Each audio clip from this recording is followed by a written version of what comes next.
Good evening guys. So ngayon lamang ako nakapag-upload ulit dahil medyo masama po ang ating pakiramdam dahil sinasinus nga po tayo dahil sa sobrang init siguro ito siya guys and masyado kasing maalikabok dito sa amin. Ayan. So nag-update lamang ako dahil nakabenta tayo ngayong araw ng microphone. So may binibenta kami din guys na microphone. Tinesting ko lang naman siya and may wire yun siya. So baka i-flash ko na lang rin dito sa screen. So yun po ay nabenta natin 260 pesos plus nagpa-add din si ma'am ng isa pang brown eyeliner. So, eto mayroon ditong 300 pesos ngayon. Bali, yung total lang ni ma'am ay 270. Tapos yung 30 pesos ay isinukli ko lang. So, alam nyo na kung saan ito mapupunta dito sa ating organizer.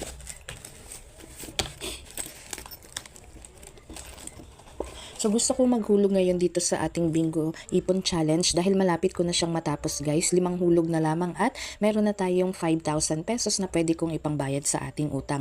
So ngayon balak ko siyang hulugan dito ng 200 pesos. So i-cross out lamang natin dito guys yung 200 pesos. So apat na lang guys at meron na akong 5,000 pesos. Lagay na natin siya dito sa ating ipon.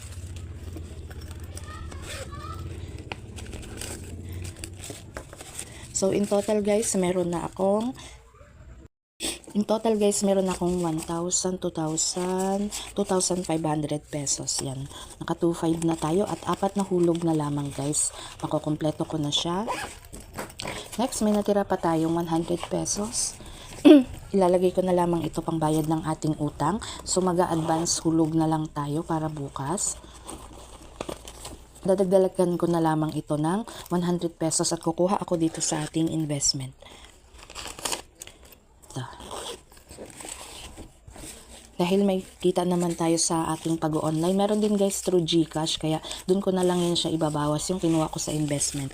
Update guys, malapit na akong matapos dito sa ating hinuhulugan. So ngayon ay huhulog tayo ulit ng another 200 pesos para naman ito sa linggo, Sunday, 200 pesos at ang balance ko na lamang ay 351. So malapit ko na siyang matapos guys and ibabayad na natin siya kaagad. Ayan siya kasi may utang ako sa Mabilis Cash. Yan, napautang ako. And ang due date natin is on April 23 pa naman. So advance payment ito siya guys. 351 na lamang yung aking kulang. So, ganito lang guys ang ginagawa ko. More on income lang talaga. Kasi, kung sa trabaho lang tayo aasa, hindi talaga siya kakayanin guys. Kaya, sabi ko nga sa inyo, kahit empleyado tayo, ay marami tayong sideline. Pambayad sa ating utang. Yan. So, yan lamang guys dito sa investment and food and transpo. Hindi mo na ako maghuhulog dahil may mga laman pa naman siya. Tapos, update guys, kahapon nga pala ay may nag-rent sa atin. So, hindi tayo na zero ngayong week dahil may nag-rent ko sa atin. Ayan guys.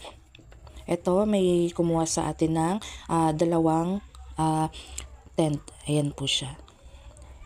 Yan. Yung isa pa pala hindi ko rin nasulat. Bali, 3 po yung nairentahan sa atin kahapon. So, naka 300 pesos din tayo kahapon, guys. So, hindi talaga tayo nasisero tuwing every week hindi tayo nasisero sa ating camping tent rental. So, yan lamang ang aking update ngayong gabi. Yan, ginabi na tayo, guys. Yan. Thanks for watching. Bye-bye.